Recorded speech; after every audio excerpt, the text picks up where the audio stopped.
O episódio da semana basicamente coloca a primeira fase de Pokémon Horizontes na reta final. E já estamos caminhando para a segunda parte. Esse episódio foi muito importante, uma batalha entre Fried e Amityville que parecia que não tinha fim, aparentemente chega, pelo menos por enquanto, numa conclusão. Não só isso, os exploradores voltam a atacar e a gente começa a conhecer a característica de outros personagens que fazem parte dessa equipe de vilões.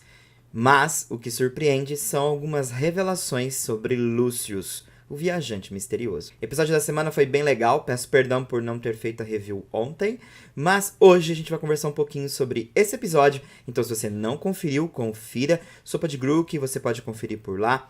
Pokémotin também acho que continua trazendo os episódios, então não esqueça de conferir os episódios e bora lá para mais uma review da semana.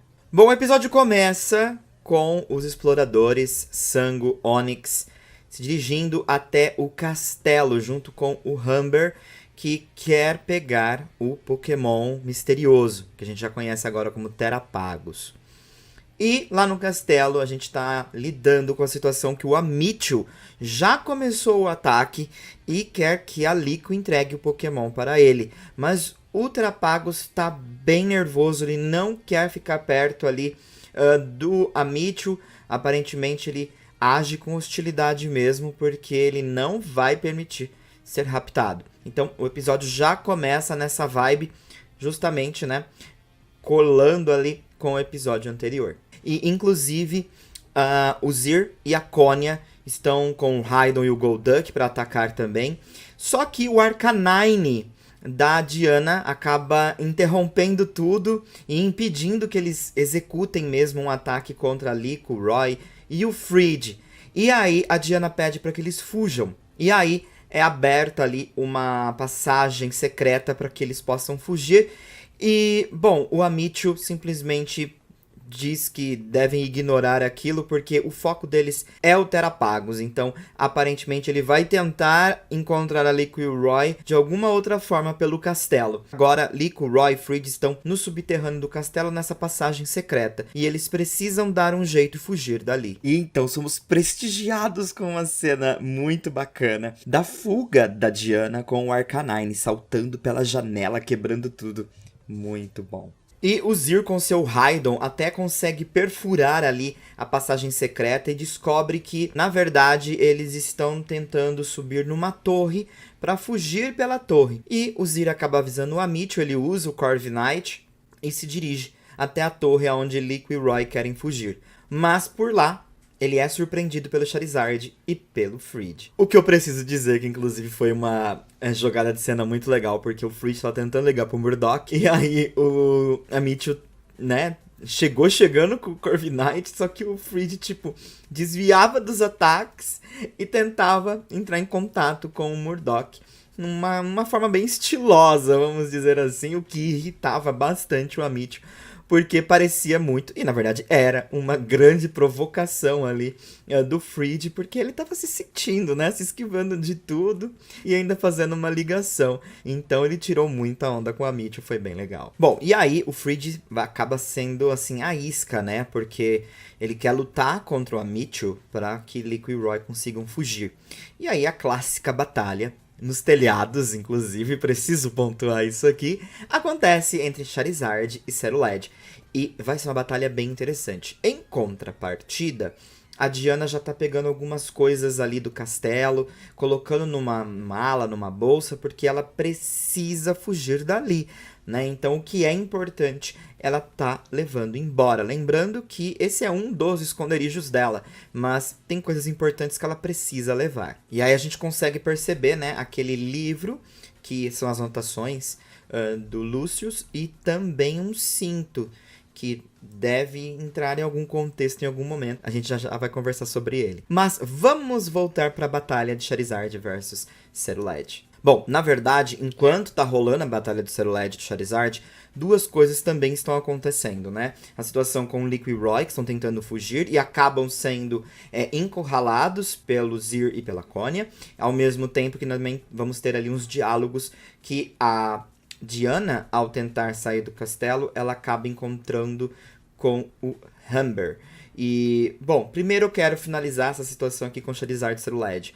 Foi uma batalha bem intensa, onde o Charizard parcialmente levou muita pressão. E ele precisou usar o Terastal para conseguir derrotar o Cerulege. Mas ele derrota o Cerulege. Não há um empate aqui, absolutamente nada. Simplesmente o Fried decide usar o Terastal, tipo Dark, e aí consegue derrotar o Cerulege facilmente. Foi uma derrota bem intensa também. Aquele grito do Charizard usando o Terablast foi muito legal. Mas, assim, eu acho que talvez aqui dá um fim para essa rivalidade Charizard e Cerulege. E quem sabe no futuro essas batalhas mais se tornem um clássico. Eu gostaria que fosse assim, porque aqui a gente tem essa derrota mesmo por parte do Amityville, coisa que o anime estava segurando muito isso para acontecer, né? Ou era um empate, ou era uma coisa meio a meio, uma coisa que não deixava muito assim escancarada, mas aqui não teve como. Charizard amassou o Cerulege. Foi muito bom esse momento do Terastal e, enfim, seguindo do Terablast pra cima do Cerulege. O Amityville, inclusive, fica bem impressionado, porque ele desconhecia o Terastal Dark do Charizard. Quem já sabia dessa informação era o Spinel, mas o Amityville desconhecia. Então, o Amityville acaba sendo pego de surpresa. Agora, vamos passar para a Diana novamente. Acho que esse foi um dos diálogos mais importantes do episódio, porque o Humber chega pra Diana e pede o colar, e ela diz que o colar não existe mais. E ele fala, eu sei, ele virou um Pokémon, né? Na verdade, ele estava adormecido, e eu quero este Pokémon, me entregue. E é bem interessante porque ele acaba citando que eles, os exploradores, estão atrás do pingente, estavam, na verdade, e a Diana fala uma coisa interessante. Eu pensei, Humber, que os exploradores fossem amigos do Lucius. Então, essa foi uma informação que a gente precisa deixar ela em bastante evidência. Porque, bom, pode ser que muita coisa a gente pode tirar disso daqui ainda. E em seguida o Humber acaba então dizendo, bom, se você compreende que nós somos amigos dele, então a gente pode conversar. Só que como tá rolando muitas batalhas ali no castelo, a Diana vê uma deixa pra fugir por conta de uma explosão e acaba deixando o Humber para trás. Porém, ele acaba recebendo uma ligação do Gibeon, que é o mestre ali, né, dos exploradores. Bom, e agora a Lico e o Roy, e é muito intenso o que tá também acontecendo com eles, porque tadinhos, eles têm só, assim, né, Pokémon na forma base, então eles estão bem fraquinhos ainda, e estão lidando com o Zir e a Konya, Golduck e Rhydon. Só que eles conseguem derrotar esses Pokémon. Porém, eles acabam sendo surpreendidos pela Sango e pelo Onix. E é bem interessante por parte do Onix, porque ele tem um Garnacle. E, enfim, ele tá derrotando todo o Pokémon que ele encontra pela frente. E aí, Lico e Roy se veem basicamente encurralados pelos dois. É uma situação bem tensa, porque a Sango vem com o Glalie, e ela é poucas palavras, apesar de ser meio doidinha da cabeça. E o Onix é mais poucas palavras ainda. Então passa aquele ar intimidador pra caramba pra cima dos dois. E eles ficam sem reação. Mas aí eles são surpreendidos pelo Pikachu. Pois é, o Cap, mais uma vez, vem salvar o dia. Aparentemente, os Trovonautas perceberam que estava acontecendo alguma coisa, levaram o dirigível até o castelo, e com isso o Capitão Pikachu conseguiu salvar a Lico e o Roy. É bem legal porque o Cap acaba provocando principalmente a Sango. Pois é. E aí ela acaba mandando um Blizzard com o Glalie com tudo pra cima do Pikachu. O Pikachu consegue se esquivar, mas aí a gente segue pra uma outra situação, aonde envolve ali também a tentativa do Garnacle com Salt Cure, que inclusive causou um fuê no castelo entre os Pokémon, né? Porque esse ataque basicamente deixou todos os Pokémon ali em exaustão, todos jogados no chão. Então foi um ataque que o Pikachu, por sorte, também conseguiu desviar. Mas a Sango está muito irritada com ele. E aí o Pikachu vai com um Volt Tackle a pedido do Fried.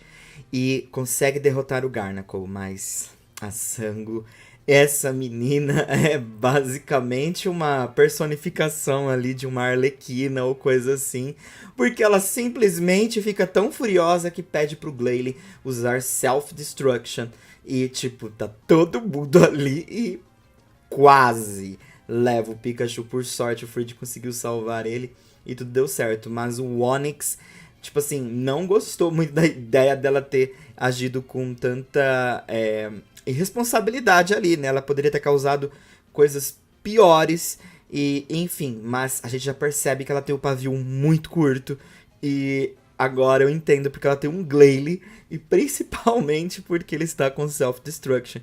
Ele é um Pokémon que, enfim, faz muito sentido na mão de uma personagem com uma personalidade dessa. Por sorte também, a gente acaba recebendo ali o Metagross por parte da Oreo, que, enfim, acaba indo salvar ali com o Roy pra manter eles distantes, então tá tudo certo. E o dia acaba sendo salvo, porque com o Self-Destruct do Glalie, né, ele acaba, enfim, sendo automaticamente derrotado e o Pikachu conseguindo sair de cena, então eles estão bem, enquanto os exploradores parecem, enfim, ter perdido aqui, pelo menos essa iniciativa de pegar o Terapagos.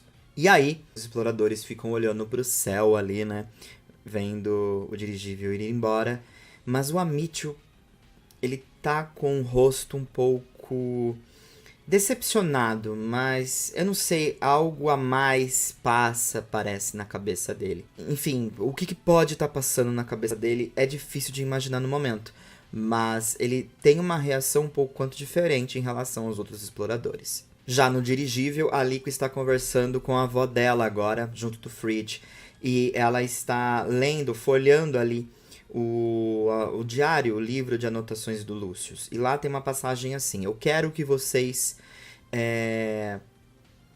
encontrem a beleza neste mundo. Eu quero que vocês encontrem dias de aventuras nesse incrível mundo dos Pokémon.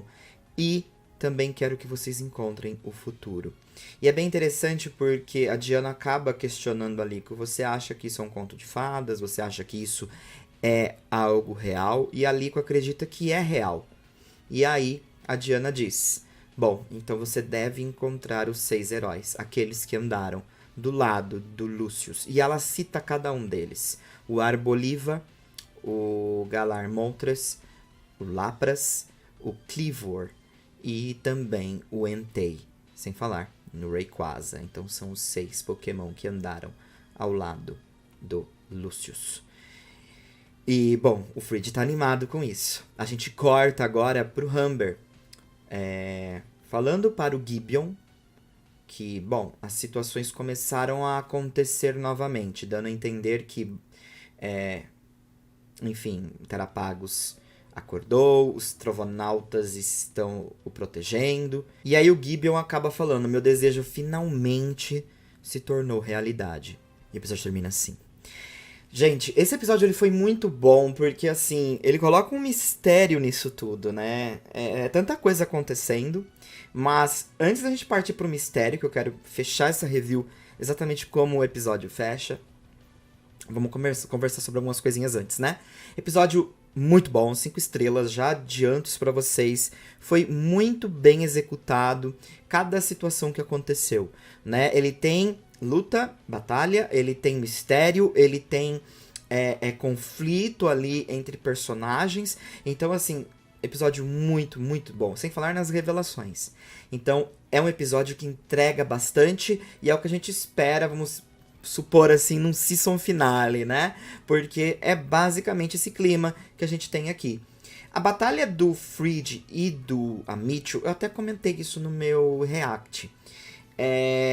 Eu queria muito que fosse outro Pokémon no lugar do Charizard, porque, assim, a dinâmica da batalha é muito estranha de ficar vendo. Você percebe que o Charizard muitas vezes tem mais vantagem que o Cerulege nas batalhas, ainda mais porque ele pode voar. A gente sabe que em Pokémon isso é um outro contexto, em batalhas, nos jogos, mas a gente percebe como o Charizard é superior. Eu queria uma coisa mais pau a pau, sabe? Eu sinto falta de ver isso nas batalhas. Então, até mesmo quando o Charizard supostamente estava para perder ou ser derrotado, você fica com aquela pulga atrás da orelha. Não que o Cerulege seja um Pokémon fraco, muito pelo contrário. Mas eu queria ter visto uma outra dinâmica de rivalidade aqui. Por isso eu queria muito o Armarouge, e eu acho que ele se encaixaria melhor.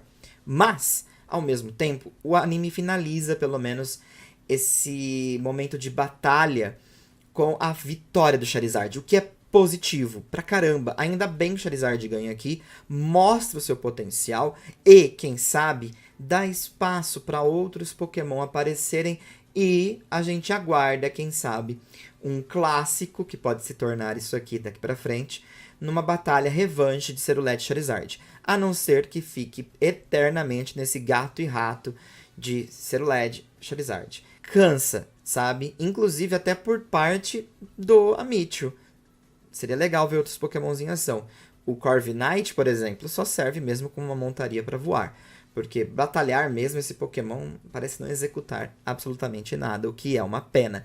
Então eu queria ver outras batalhas. Ainda mais porque o matchup não é favorável pro Corviknight entrar, então fica essa situação. Não só isso, agora, quem sabe, o Amiibo, com a informação do Tera Dark, do Charizard, não faça alguma coisa para o Cerulege. Pode ser que ele dê um Tera pro Cerulege específico para batalhar contra o Charizard, ou passe a usar um Pokémon que faça mais sentido contra o Charizard. Seria legal para ficar se adaptando à rivalidade. Por isso que eu acho que foi positiva a vitória do Charizard em cima do Amiibo. Mas agora, vamos pular para a situação do Humber e da Diana. Os exploradores, amigos do Lucius? Oi? Pois é, o que será que isso quer dizer? E qual a influência que o Gible tem no Lucius? Seria Gibeon o Lucius? Seria a consciência do Lucius dentro daquela projeção, seja lá o que for, que se denomina Gibeon? O que será que há por trás dos exploradores que envolve a beleza da vida e da interação entre humanos e Pokémon com os exploradores que parecem um grupo de pessoas muito ricas querendo tomar o controle das coisas. Então, assim, alguma coisa não está encaixando muito bem, né? Então, esse lado mais opressor dos exploradores me incomoda um pouco essa informação de que eles supostamente são amigos do Lucius. Ou, pelo menos, que seguiam, talvez, as ideias, os ideais do Lucius. É difícil entender isso agora, mas a impressão que passa, pelo menos para mim, é essa. Seria Gibeon ou Lucius? Vamos descobrir isso mais pra frente. Não só isso, eu acho que a batalha da Liko e do Roy contra a Konya e Zir foi bem legal. Foi bem interessante ver como Sprigatito e o Fuecoco já estão bem para batalhar em algumas situações. E eu prevejo sim evolução muito em breve, pelo menos por parte de Sprigatito. Ainda fico um pouco relutante com o Fuecoco, apesar de saber que ainda na sua mid-form ele pode entregar muito alívio cômico. Então, pra mim, ainda vejo potencial de evolução nos dois e parece que o anime está caminhando para que isso aconteça, o que é bem legal. Porém, a gente se depara novamente com a situação de que o Pikachu, mais um dia, salva o dia.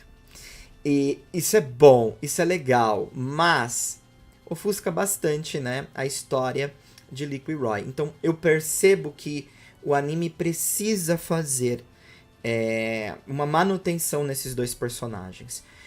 Até porque o Waterell já está presente no time do Roy, a Hatina também. Então são situações que precisam de uma manutenção para esses dois protagonistas. Porque tudo fica nas costas do Fridge, né? Então, e dos seus Pokémon, quero dizer.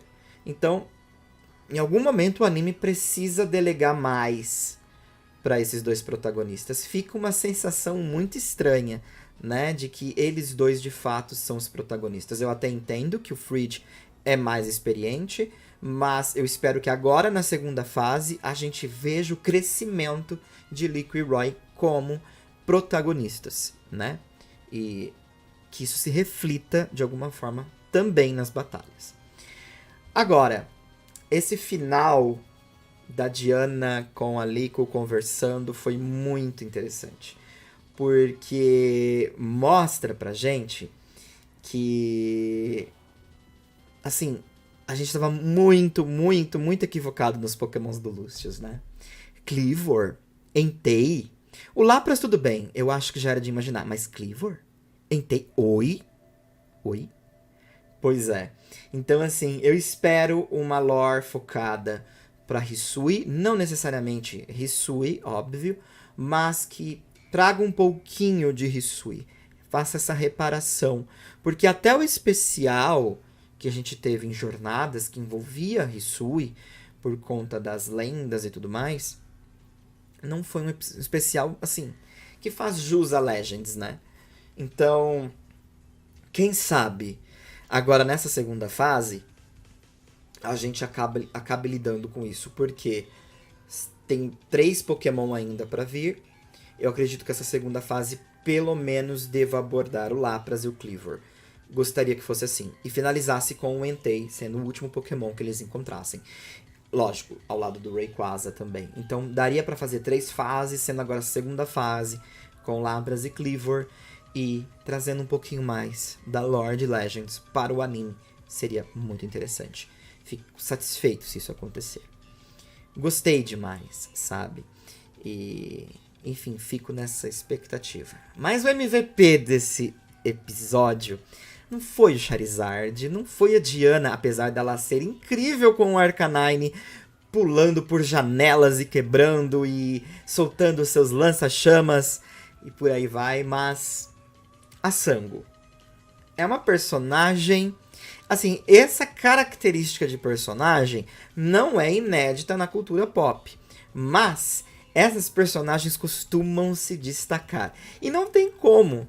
A menina explosão chama atenção, né? Ela basicamente bota tudo pra ferrar ali, pra, perdão da palavra, pra não usar outra. E realmente chama demais a atenção. E eu quero muito que uma rivalidade cresça entre a Sango e o Roy e também a Liko, mas o Pikachu tirou ela do sério, então eu não acharia ruim que fosse uma rivalidade que crescesse entre Pikachu e Sango. É muito, muito legal ver essa menina furiosa e, enfim, gostei bastante. E o Onix também, ele show de bola como personagem, mas a Sango ofusca, não tem como. É uma personagem bem intrigante e interessante de acompanhar. O cinto misterioso também me chamou bastante atenção, como eu prometi pra vocês. Parece um cinto de colocar pokébolas, mas também parece ter um outro tipo de uso. De qualquer forma, parece ser um item utilizado pelo Lucius. E, falando em pokébolas, e com a adição da procura pelos 6 heróis que estavam do lado do Lucius, no caso 6 Pokémon, me pergunto agora a necessidade de Liko e Roy completarem o time. Porque me parece que Hatenna e o Wattrel só entraram como um predict por parte da produção que, tipo, os fãs vão começar a cobrar que eles não capturam nada. Então, vamos amenizar as situações. Mas será que, no final das contas, eles vão capturar vários Pokémon? Sendo que os Pokémons heróis devem acabar, enfim, ajudando e auxiliando eles. E agora, com Terapagos do lado deles, fica difícil acreditar que eles vão completar o time. Episódio fenomenal, muito bom. Entrega tudo o que a gente esperava por uma nova história em Pokémon. Bem equilibrado. Eu saio daqui satisfeito com esse EP. E 5 estrelas. Quero saber a opinião de vocês. O que vocês acharam desse novo episódio de Pokémon Horizontes. Peço perdão por ter trazido a review hoje e não ontem, mas ontem a gente ficou um pouquinho mais focado ali nos Pokémon do Lucius e também no teaser para a nova fase. Lembrando, você que é novo no anime Pokémon Horizontes, o anime Pokémon Horizontes ele vai ser dividido em algumas fases conforme ele vai progredindo. Né? Então, assim, a primeira fase desse anime se chamava Liko e Roy Partem, contando um pouquinho da história de como Liko e Roy se juntaram aos Trovonautas, se conheceram, etc. Então, é uma parte, mais dizendo assim, para um início de jornada. Agora é a parte 2, o Brilhante Terapagos. E aí, provavelmente será discutida todas as situações com terapagos, envolvendo ali os trovonautas, os exploradores, a Diana, o Lúcius e por aí vai.